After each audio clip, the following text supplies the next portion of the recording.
Welcome to arm study centre. This is Nasir Hussain Rather. आज हम जिस टॉपिक को हम डिस्कस करेंगे वो है फेमिनिस्ट और post modern approach in IR. ये दो टॉपिक की थ्योरी को हम डिस्कस करेंगे और नेक्स्ट जो वीडियो आएगी उसमें हम स्कॉलर्स को डिस्कस करेंगे। Let's start. जो अप्रोचेज हैं, मतलब जो फेमिनिस्ट और पोस्ट मॉडर्निस्ट अप्रोच जो आईआर में आई है, क्रिटिसाइज करती है कन्वेंशनल आईआर थ्योरीज को। और फेमिनिस्ट अप्रोच और post modern approach, feminist approach के जो मेन प्रोपोनेंट हैं, मेन स्कॉलर हैं, वो कौन कौन सा है? जीन बैटके, जेन थिकनर। और पोस्ट मॉडर्न अप्रोच के रिचर्ड आशले और रॉबर्ट वाल्कर। अब सबसे पहले हमने इस चीज़ का एक प्लॉट बनाया कि फेमिनिस्ट और पोस्ट मॉडर्न अप्रोच जो है आईआर में आई है, क्यों आई है? क्रिटिसाइज करती हैं कन्वेंशनल थ्योरीज को। और फेमिनिस्ट अप्रोच का मेन प्रोपोनेंट कौन है? पोस्ट मॉडर्निस्ट अप्रोच के कौन मेन प्रोपोनेंट है? अब हम सबसे पहले फेमिनिस्ट अप्रोच को समझेंगे, यानी फेमिनिस्ट अप्रोच जो है इंटरनेशनल रिलेशन में क्या है और कब आई है। फेमिनिस्ट अप्रोच जो है ये 1980s में आई है और ये एक क्रिटिसिज्म था कन्वेंशनल आईआर थ्योरीज, जो रियलिज्म था, लिबरलिज्म, मार्क्सिज्म एट्सेट्रा, इनका एक क्रिटिसिज्म था। देखो, फेमिनिस्ट अप्रोच का जो मेन एम था वो क्या था कि वोमेन की एमिनिस्पेशन को हाईलाइट करना है।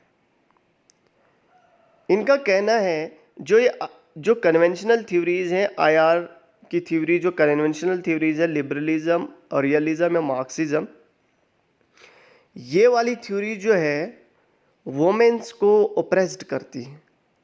ये वोमेन्स के बेसिक राइट्स या वोमेन्स का कंट्रीब्यूशन जो भी इंटरनेशनल रिलेशन में है या सोसाइटी या कहीं पे भी है, वो इसको हाईलाइट नहीं कर रही है। ठीक है। इनका कहना है कि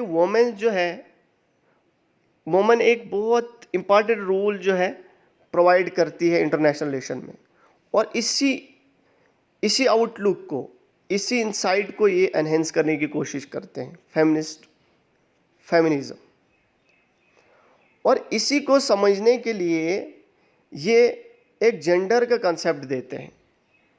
फेमिनिज्म या फेमिनिस्ट जो भी स्कॉलर हैं, ये जेंडर का एक कंसेप्ट देते हैं। ये क्या बोलते हैं कि हमने जेंडर इक्वलिटी को इंटरनेशनल रिलेशन में लाना है, उसके बाद ही हमारी इंटरनेशनल रिलेशन या हमारी जो कंडीशन है फेमिनिस्ट यानी फीमेल की जो कंडीशन है वो ठीक होगी। ठीक है। देखो, मेजर एजम्पशन इनका क्या है?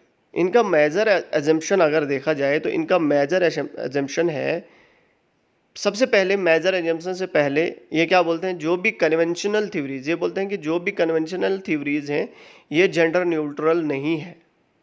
लाइक आईआर की theories, like realism, liberalism, Marxism, they are not the gender neutral. ठीक है। इसलिए इनका मेजर एजम्पशन रहता है कि हमने जेंडर को ही एक मेजर कैटेगरी, यानी जेंडर को हमने इंटरनेशनल रिलेशन में एक मेजर कैटेगरी देनी है और उसका ही एनालिसिस करना है, ताकि हम वोमेन्स के बेसिक इश्यूज को हम हाईलाइट कर सकें। फेमिनिस्ट का कहना है, फेमिनिस्ट का मेजर एजम्पशन है, जो जेंडर है हमने इसको एक मेजर कैटेगरी के तौर पे रखना है, उसके बाद इसके ऊपर एनालिसिस करना है। एनालिसिस करके वोमेन्स का जो भी इश्यूज हैं उन इश्यूज को क्या करना है? हाईलाइट करना है। ठीक है। अब हम जेंडर को समझने की कोशिश करेंगे। जेंडर की डेफिनेशन क्या है according to feminist? What is gender? या ये क्या बोलते हैं कि जेंडर को कैसे देखा जाता है? जो कन्वेंशनल थ्योरीज हैं वो जेंडर को कैसे देखती हैं? ये तो खुद की डेफिनेशन देते हैं, लेकिन इसी डेफिनेशन में कहीं ना कहीं क्रिटिसिज्म भी है कन्वेंशनल थ्योरीज का। अब जेंडर क्या है? बोलते हैं कि जेंडर जो है ये सोशली और कल्चरली इसको कंस्ट्रक्ट किया जाता है और इस जेंडर के साथ कुछ कैरेक्टरिस्टिक्स जोड़े जाते हैं। उन कैरेक्टरिस्टिक्स से हमें मेल और फीमेल के बीच में फ़र्क महसूस होता है कि मेल कौन है और फीमेल कौन है। लेकिन इनका कहना है कि ये सोशली और कल्चरली कंस्ट्रक्टेड है, इसको सोसाइटी ने बनाया है, इसको कल्चर ने बनाया है जेंडर को। बोलते हैं जो मैस्कुलिनिटी है या जो मेल है, मेल किसको, मेल के साथ कौन कौन से कैरेक्टरिस्टिक अटैच है? पावर, स्ट्रेंथ, फोर्स, मतलब ये क्वालिटीज मेल में है और इसको ही मैस्कुलिनिटी बोलते हैं। और फीमेल्स में कौन कौन सी पावर है और कौन कौन से कैरेक्टरिस्टिक्स हैं?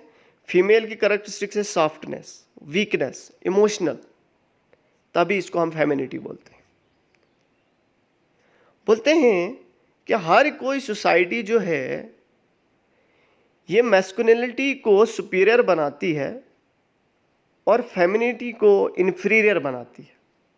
क्या हर कोई सोसाइटी जो है, जो मैस्कुलिनिटी है, जो मेल सोसाइटी है, इसको क्या, इसको जो है सुपीरियर समझती है और जो फीमेल है, फेमिनिटी है, इसको इन्फीरियर समझती है। जब हम इसको रैंक में रखते हैं तो ये बहुत बड़ी एक प्रॉब्लम बन जाती है। रैंकिंग समझते हो आप? मतलब मेल को सुपर रखना, फीमेल को इन्फीरियर रखना, फिर जाके ऐसे ही डिसीजंस को इंटरनेशनल सिस्टम में लेना, ये सारी चीज़ें जो है मैस्कुलिनिटी और फेमिनिटी को दर्शाती हैं और यही चीज़ें सुपीरियरिटी और इन्फीरियरिटी को हमारे सामने लाती हैं। और इसी चीज़ को हाईलाइट करने की कोशिश कौन कर रहे हैं? Feminist approach. अब फेमिनिस्ट क्या बोलते हैं? अकॉर्डिंग टू फेमिनिस्ट बोलते हैं कि जब मैस्कुलिनिटी को प्रिविलेज देते हैं तो ये वोमेन्स को एक सबऑर्डिनेट पोजीशन पे लेते हैं। जब मैस्कुलिनिटी मतलब मेल को जब प्रिविलेज मिलता है, इसके साथ पावर, स्ट्रेंथ, फोर्स की कैरेक्टरिस्टिक्स को जोड़ा जाता है, तो वो सबऑर्डिनेट, वो सुपीरियर पोजीशन में आ जाते हैं और जो वोमेन्स हैं वो सबऑर्डिनेट पोजीशन पे आते हैं। और जो जेंडर हियरार्की है ये जेंडर इनइक्वालिटी को क्रिएट करती है between man and women international relation में। और तब भी ये चीज़ बोलते हैं कि जो भी हमारे पास कन्वेंशनल थ्योरीज हैं वो हमेशा ही ऐसी ही रही हैं, वो ज़्यादातर जेंडर के ही रोल को क्या इंटरनेशनल सिस्टम में दिखाती हैं। और जब वो जेंडर का रोल दिखाती हैं तो इससे क्या आता है, सोसाइटी में, इंटरनेशनल सिस्टम में जो है इनइक्वालिटी का एक कंसेप्ट आता है मैन एंड वोमेन के बीच में। और यही चीज़ बताते हैं ये कि ये जो कन्वेंशन थ्योरीज हैं ये जेंडर न्यूट्रल नहीं है। जो भी एंटायर थ्योरी है वो फेमाइन प्रोस्पेक्टिव को कहीं ना कहीं जो है वो इग्नोर करती है। बोलते हैं कि फेमिनिस्ट जो भी वोमेन का रोल रहता है इंटरनेशनल रिलेशन में, क्या the task of feminist is to correct the absence of women in IR theories. और इसका जो सबसे बड़ा वर्क है फेमिनिस्ट का, जो फेमिनिस्ट अप्रोच का, वो यही है कि हमने इसी एब्सेंस ऑफ वोमेन को हमने क्या करना है, करेक्ट करना है। इंटरनेशनल रिलेशंस में जो ये वाली चीज़ें हैं, कौन सी चीज़ें, जो ये वाली चीज़ें ऊपर जो भी हमारे पास कन्वेंशनल थ्योरीज हमें बोलती हैं, इनको करेक्ट करके हमने वोमेन का रोल दिखाना है और वोमेन की इस अब्सेंस को क्या ख़त्म करना है। तो आगे क्या बोलते हैं? बोलते हैं जब फेमिनिस्ट बोलते हैं जब हम जेंडर को इंट्रोड्यूस करेंगे as a category of analysis IR में, तो क्या होगा? बोलते हैं बहुत सारी चीज़ें हमारे सामने आएंगी। क्या? सिक्योरिटी और ग्लोबलाइजेशन को रीएग्जामाइन किया जाएगा। मिलिट्री कॉन्फ्लिक्ट जब दो स्टेट्स के बीच में होता है तो उसका इन्फ्लुएंस क्या पड़ता है वोमेन्स की लाइफ पे, वोमेन्स की ज़िंदगी में। ग्लोबलाइजेशन का इफेक्ट क्या है वोमेन के ऊपर, ये सारी चीज़ें सामने आएंगी। और वो वाली चीज़ें भी हमारे सामने आएंगी जहाँ पे वोमेन्स अंडर रिप्रेजेंटेड है, वोमेन को रिप्रेजेंट नहीं किया जाता है। जैसे इन्होंने बताया है कि वोमेन जो है, वोमेन की रिप्रेजेंटेशन कहाँ, सिक्योरिटी और आर्म्स कंट्रोल ट्रीटीज में ये चीज़ें सामने आएंगी, क्योंकि वहाँ पे वोमेन्स को रिप्रेजेंट नहीं करती हैं। वोमेन का रूल क्या रहता है थर्ड वर्ल्ड इकोनॉमिक डेवलपमेंट में, वो भी अनरिपोर्टेड है, उस चीज़ को भी रिपोर्ट करना है हमने। और फेमिनिस्ट जो है कंसेप्ट ऑफ सिक्योरिटी में क्या बोलते हैं, कि बोलते हैं कि अगर वोमेन को सिक्योरिटी या पीस ओरिएंटेड किसी ट्रीटी में वोमेन्स को रिप्रेजेंट किया जाए, या किसी इंटरनेशनल ऑर्गेनाइजेशन में वोमेन को रिप्रेजेंट किया जाएगा, तो वोमेन का नेचर क्या होता है, पीस ओरिएंटेड। अगर वोमेन का नेचर पीस ओरिएंटेड है तो जो भी इंटरनेशनल लेवल पे अगर कोई कन्फ्लिक्ट होगा तो वोमेन उसको आराम से सेटल कर सकती है और वार की पॉसिबिलिटी बहुत कम हो जाएगी। ये फेमिनिस्ट का कहना है, ये फेमिनिस्ट का कहना है। होप आपको समझ आई होगी फेमिनिस्ट अप्रोच की थ्योरी यहाँ तक, ठीक है। तो हम अब स्टार्ट करते हैं post modern approach in international relation. देखो, पोस्ट मॉडर्न अप्रोच जो है ये 1980s में इंटरनेशनल रिलेशन में आई है, 1980s में। और इसके 3 फीचर्स हैं, यानी 3 फीचर हमारे पास पोस्ट मॉडर्न अप्रोच के हैं। सबसे पहली चीज़, ये किसी भी थ्योरी को एब्सोल्यूट ट्रुथ नहीं मानती है पोस्ट मॉडर्निस्ट अप्रोच। जैसे रियलिज्म है, लिबरलिज्म है, मार्क्सिज्म है, ये इनको क्या बोलती हैं पोस्ट मॉडर्न अप्रोच, इनको मेटा नैरेटिव्स बोलती हैं। बोलते हैं ये सिर्फ झूठ है, ये मनगढ़ंत कहानियाँ हैं, ठीक है। बोलते हैं कि जो बोलते there is no universal truth, there is no absolute truth. कोई भी यूनिवर्सल ट्रूथ और एब्सोल्यूट ट्रूथ नहीं है। जैसे लिबरलिज्म, मार्क्सिज्म, ये अपने आप को क्या बोलती हैं कि हम ट्रुथ हैं, लेकिन they are not truth, they are not real, they are not universally applicable, ठीक है। बोलते हैं पोस्ट मॉडर्निस्ट बोलते हैं कि जो कन्वेंशनल थ्योरीज हैं, रियलिज्म, लिबरलिज्म, मार्क्सिज्म, ये तो सोशल और पॉलिटिकल इंस्टीट्यूशन को लेजिटिमेट करते हैं, लेकिन ये खुद लेजिटिमेट नहीं है, इनका फाउंडेशन खुद ही लेजिटिमेट नहीं है। क्या इनका फाउंडेशन खुद ही लेजिटिमेट नहीं है। उसके बाद पोस्ट मॉडर्निस्ट जो क्लेम करते हैं कि जो मेटा नैरेटिव्स होती हैं, जो मनगढ़ंत कहानियाँ होती हैं, जो रियलिज्म, लिबरलिज्म, मार्क्सिज्म है, डायरेक्टली सुनो कि ये क्या है, ये ऑप्रेसिव होती है। ऐसी कहानियाँ, मनगढ़ंत कहानियाँ ऑप्रेसिव होती हैं, एक सोसाइटी के लिए हानिकारक होती है। बोलते हैं जो भी इन मेटा नैरेटिव्स में, बोलते हैं इनका कहना है जो भी इन मेटा नैरेटिव्स में फिट नहीं होगा उसको एक्सक्लूड करते हैं। For example realism, liberalism, Marxism का कोई कोर एजम्पशन है या कोई ऐसा मेजर सेट ऑफ एजम्पशन है, उसमें अगर इनकी थ्योरीज किसी और की थ्योरी फिट नहीं होगी तो उसको एक्सक्लूड किया जाता है। ये कौन बोलता है, पोस्ट मॉडर्निस्ट अप्रोच। बोलते हैं जो भी एक्सक्लूड होते हैं, जिनको बाहर निकालते हैं, बोलते हैं वो लेजिटिमेटली ऑप्रेस्ड हो जाते हैं, उनको फिर ऑप्रेस्ड किया जाता है, क्या लीगली, लेजिटिमेटली, ठीक है। पोस्ट मॉडर्निस्ट का थर्ड फीचर क्या है, ये डिफरेंसेस और डाइवर्सिटीज को सेलिब्रेट करते हैं। ये सबके आवर व्यू, आवर लुक को लेते हैं इंटरनेशनल सिस्टम में, सबका व्यू पॉइंट जो है इंटरनेशनल सिस्टम में दिखाते हैं। यह हर एक पीपल का, हर एक ऑर्गेनाइजेशन का, हर एक थ्योरी को, मतलब कि उनके व्यू पॉइंट को क्या करता है, रेस्पेक्ट करता है। It has respect for differences and diversities. बोलते हैं डिफरेंसेस और डाइवर्सिटीज जो भी हैं इनके लिए बहुत रेस्पेक्ट है। किसको, पोस्ट मॉडर्निस्ट अप्रोच को। ये एक्सेप्ट करती है और एनकरेज करती है डिफरेंसेस, डाइवर्सिटीज एंड अदरनेस को। बोलते हैं सिर्फ एक थ्योरी नहीं है, एक थ्योरी नहीं है जो यूनिवर्सल ट्रूथ है, नो, ऐसा कुछ नहीं है।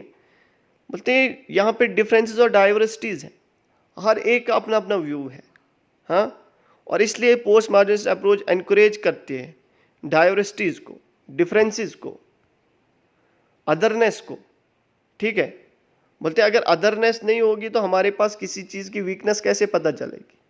मतलब अगर हमारे पास किसी चीज़ का अपोजिट नहीं होगा तो हमें उस चीज़ की वीकनेस कैसे पता चले। अदरनेस का होना बहुत ज़रूरी है, पोस्ट मॉडर्निस्ट अप्रोच का कहना है। और मेन आर्गूमेंट क्या है पोस्ट मॉडर्निस्ट अप्रोच का आईआर में? पहली चीज़, वो रिजेक्ट करते हैं ट्रेडिशनल आईआर थ्योरीज को, लिबरलिज्म, मार्क्सिज्म। ठीक है, ये क्या बोलते हैं कि कोई भी यूनिवर्सल ट्रुथ नहीं है। क्या? क्योंकि कन्वेंशनल थ्योरी क्या वो क्लेम करती हैं कि हमारी जो थ्योरी है वो एक ट्रुथ है, वो ट्रुथ है, लेकिन ये बोलते हैं नहीं, कोई भी सेट ऑफ वैल्यू नहीं है जो हर एक स्टेट के ऊपर अप्लाई होगी। मतलब एक यूनिवर्सल ट्रुथ नहीं है जो पूरी स्टेट्स के ऊपर जो है, यानी पूरी वर्ल्ड के ऊपर जो है अप्लाई होगी, ऐसा कुछ नहीं है। और ये क्या, ये इनके आर्गूमेंट्स को, इनके आइडियाज़ को डिकंस्ट्रक्ट करते हैं। ठीक है नहीं, और कुछ हिडन मीनिंग्स को हमारे सामने लाते हैं। कौन? Post modernist approach. जब इनको डिकंस्ट्रक्ट करते हैं उनके आइडियाज़ को, पोस्ट मॉडर्निस्ट अप्रोच किनके आइडियाज़ को? ट्रेडिशनल आईआर थ्योरीज के।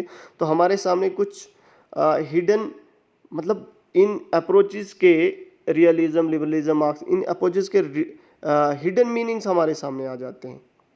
और ये क्या और करते हैं, बोलते हैं जो भी ट्रेडिशनल थ्योरीज हैं ये हिडन मीनिंग हमारे सामने लाती है। बोलते हैं जो भी ट्रेडिशनल थ्योरीज हैं ये बायास्ड है। हाँ, ये बायास्ड हैं। ये क्यों आई हैं? ये प्रमोट करती हैं किसी पावरफुल ग्रुप को, सोसाइटी के किसी पावरफुल ग्रुप को, उनके इंटरेस्ट को प्रमोट करती है और किसी पावरफुल एक्टर को प्रमोट करती हैं। ये जो भी कन्वेंशनल थ्योरीज हैं, ट्रेडिशनल थ्योरीज हैं, ये इसलिए आती हैं क्योंकि ये बायास्ड हैं। ये किसी पावरफुल ग्रुप के इंटरेस्ट को प्रमोट करती हैं या किसी एक्टर के इंटरेस्ट को प्रमोट करती हैं। ठीक है, ठीक है फ्रेंड्स, ये दो अप्रोचेस थी हमारे सामने, इनको हमने ब्रीफली समझने की कोशिश की। मुझे उम्मीद है कि आपको समझ आया होगा। Thanks for watching, have a nice day.